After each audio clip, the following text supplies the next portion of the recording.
اعوذ باللہ من الشیطان الرجیم بسم اللہ الرحمن الرحیم۔ میرے دوستو،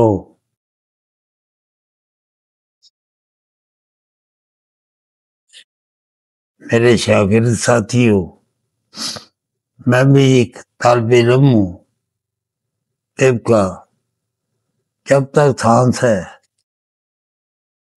طب کی طالب علم ہی کرتے رہیں گے تو انشاءاللہ ہم دوسروں کے لیے سہولت پیدا کرتے رہیں گے، سمجھ کر کو دیکھ کر۔ ایک بات ذہن میں رہے،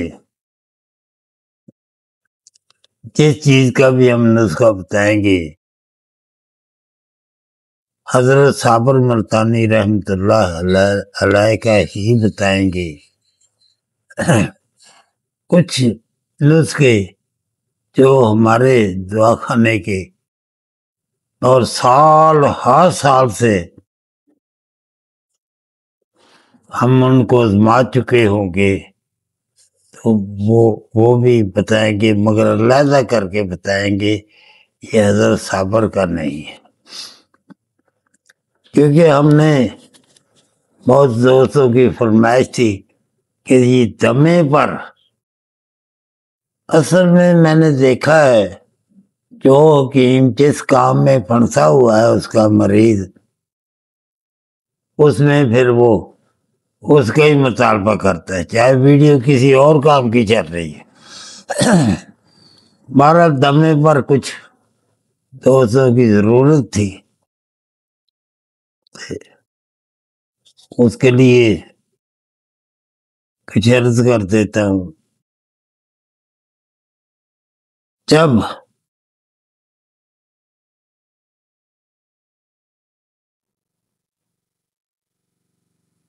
اعصابی عضلاتی تحریک میں دمے کا مسئلہ بنتا ہے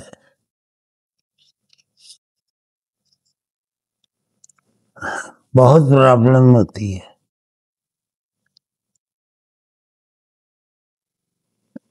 کبھی ہم نے یہ سمجھ کر کہ دمہ ہی ہے کوئی نسخہ دے دیں، ایسے نہیں کرنا بھائی۔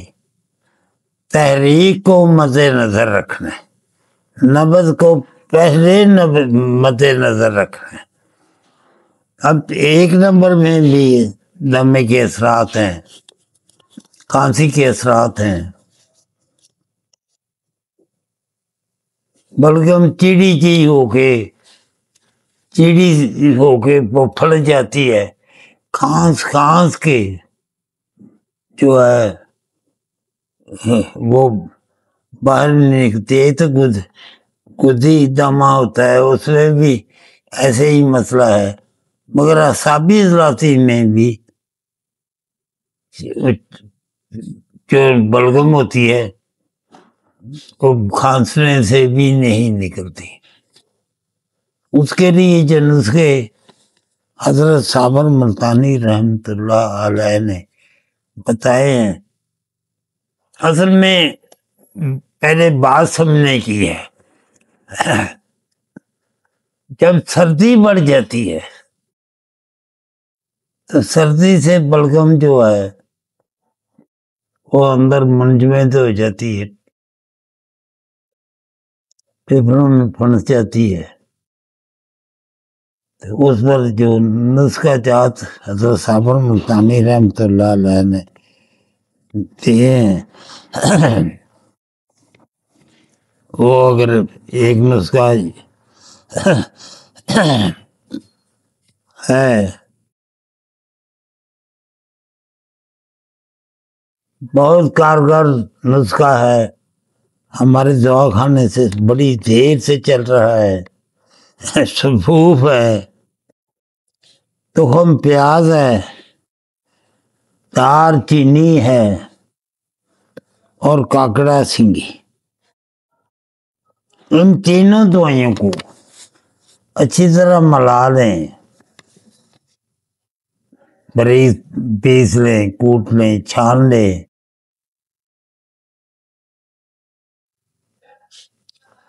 تو اپنے پاس رکھیں تو اس کی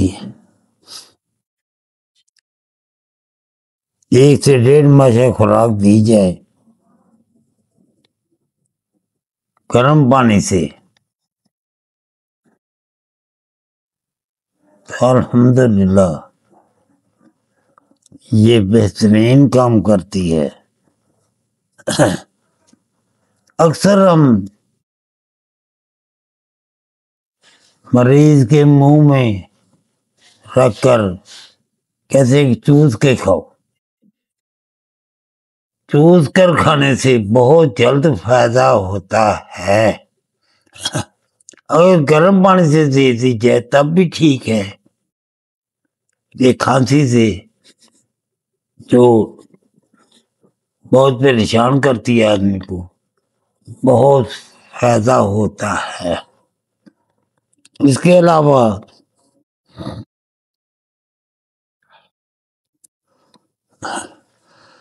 یہ نسخہ ہے حضرت صابر ملتانی رحمۃ اللہ علیہ کے، اکثیر دمہ صحابی کے نام پر ہے۔ پہلا نسخہ بھی حضرت صابر ملتانی ہی کا ہے۔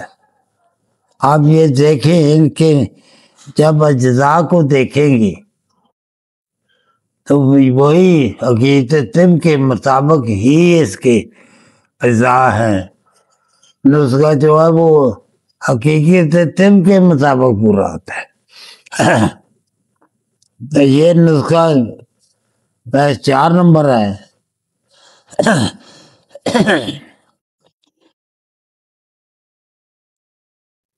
تو حضرت صابر ملتانی رحمۃ اللہ علیہ نے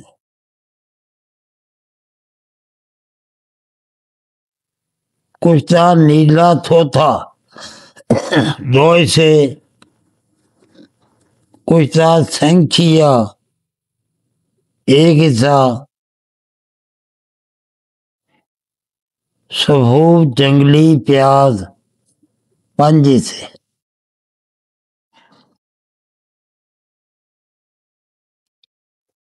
اس کو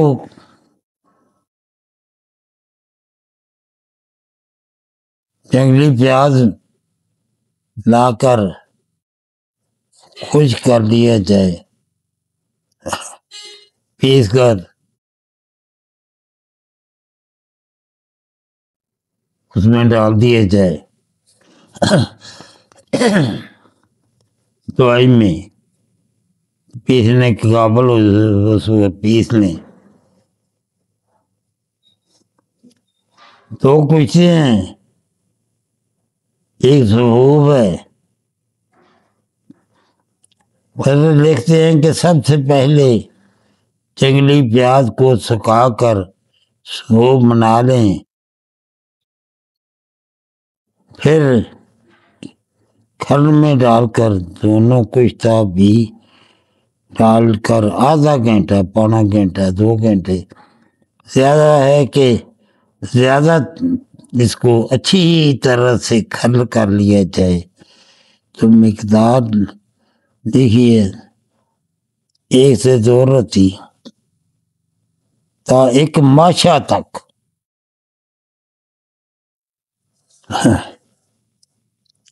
دن میں 2 سے 3 بار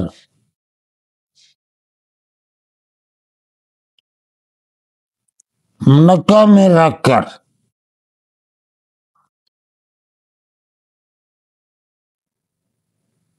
مریض کو دی جائے۔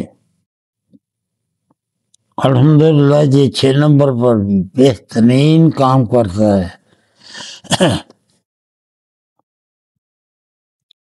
تو یہ دوائی دی جائے۔ اس کے ساتھ ایک مسئلہ بہت زیادہ بچوں کو پریشان کرتا ہے، وہ ہوتی ہے کالی کھانسی۔ یہ بچوں کو نہیں بڑوں کو بھی ہو جاتی ہے کالی کھانسی۔ اس کے لیے فرمایا ہے کہ سرخ مرچ کو کسی مٹی کے ٹھیکرے میں، مٹی کے برتن میں رکھ کر جلا لیں، جلا کے نکال کر اس کو پیس لیں، اور شہد میں ملا کر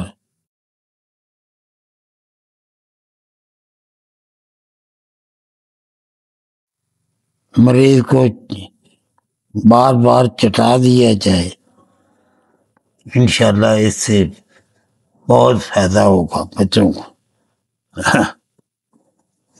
بڑوں کو جو کالی کھانسی والے ہوتے ہیں ان کے لیے بہترین ہے۔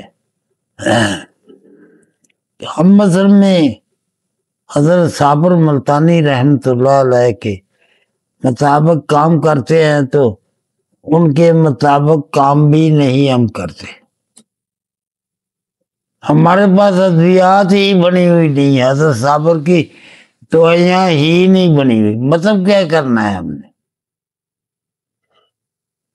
بس ایسا جی پنجابی جن نے فضول آئی ہے کہ 4 ملائیاں جڑے 6 ملائیاں نے بنا لے تے 6 کوئی اور چیزاں بنا لیے 6 کر کے، اینو ہی کافی سمجھے۔ مگر حضرت صابر ملتانی رحمۃ اللہ علیہ نے اپنی زندگی کے نچوڑ نکال کر ہمیں عطا کیا ہے۔ ان کی قبر پر کروڑوں رحمتیں ہوں، اللہ پاک اپنے فضل سے اپنی مہربانیاں فرمائے ان پر۔ ان کے نسخہ جات کو ایسے نہیں دیا جا سکتا جب تک تحریک کا تعین نہ کر لے۔ مسئلہ ہی ہمارا یہ ہے کہ ہم تحقیق نہیں کرتے۔ یہ مسئلہ کس تحریک میں ہے؟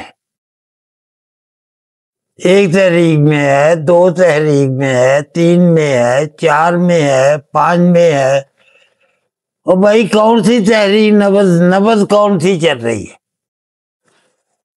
جب ہم صرف نسخہ جات دیتے ہیں اب پتہ نہیں وہ کس تحریک پر کام کرے گا، تو ناکامی ہوتی ہے۔ ہماری ناکامی کی وجہ ہی یہ ہے کہ ہم نے نبض نہیں سیکھی ہوئی، اور نبض وہ کام ہے جو ہر طبیب کا پہلا واسطہ مریض کے ساتھ نبض ہی دیکھنے کو پڑتا ہے۔ ہمارے پاس بہت سارے حکیم آتے ہیں اور کہتے ہیں کہ ہماری نبض دیکھے۔ اب ہم نے شروع کر دیا، بھائی آپ نے نبض خود تو دیکھو۔ یہاں تشریف لائے ہوئے تھے کچھ دن ہوئے، آئے بھی بہت دور سے تھے، کوٹے سے۔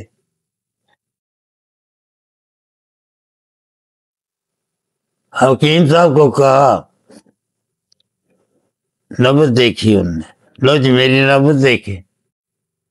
ہم نے کہا ہم تو بعد میں دیکھیں گے، پہلے اپنی تو بتاؤ کیا نبض دیکھی ہے۔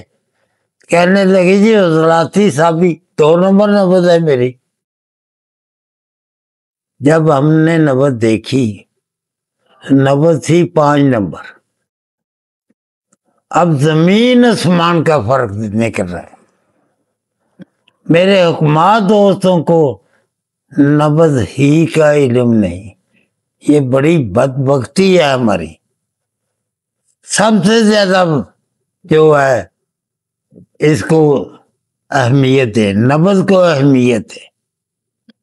نبض کے مطابق، تحریک کے مطابق، مزاج کے مطابق جب آپ نسخہ دیں گے، مریض کو دوائی دیں گے، اس کے مطابق انشاءاللہ پہلی پوڑی سے ہی شفا شروع ہو جاتی ہے۔